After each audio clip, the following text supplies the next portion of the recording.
परदेश न्यूज़ के मोदी नाज़रीन अस्सलाम वालेकुम। सऊदी अरब में रहने वाले बखूबी जानते हैं कि सऊदी अरब में तोकलना एप्लीकेशन इस्तेमाल होता है। चाहे आपको मार्केट में इंटर होना हो, चाहे किसी भी जगह आपको इंटर होना हो, तो आपको तोकलना एप्लीकेशन दिखाना पड़ती है। तो पहले हम ये करते थे कि तोकलना दिखाने के लिए एक शॉर्ट स्क्रीन निकाल देते थे और आगे जो है उनको वो शॉर्ट स्क्रीन दिखाते थे।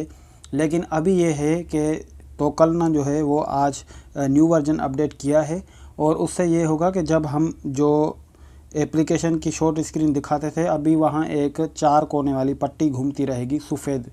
तो अगर वो आपके पास नहीं होगी तो आपको मुमकिन इंटर होने से रोक दिया जाए। तो आपसे गुजारिश है कि तोकलना एप्लीकेशन को आप अपडेट कर दें और अभी जो है ये पट्टी घूमती रहेगी तो समझो आपका तोकलना बिल्कुल ठीक काम कर रहा है। तो आज की यही न्यूज़ अपडेट थी। तोकलना जो है वो अपडेट हो चुकी है और अभी जो है ये 4 कोने वाली पट्टी जो है सफ़ेद कलर में ये घूमती रहेगी।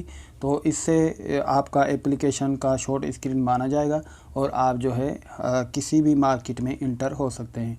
तो अगर आपने अपडेट तोकलना नहीं किया तो ये आप कर लें। वैसे भी वो अपडेट का ऑप्शन आ जाता है, मुमकिन आपके पास आ गया हो। मज़ीद सऊदी अरब की ख़बरों से बाखबर रहने के लिए हमारे चैनल को कर दीजिए सब्सक्राइब, ताकि आप सऊदी की ख़बरों से बाखबर रह सकें। आपके कीमती वक्त का बहुत शुक्रिया।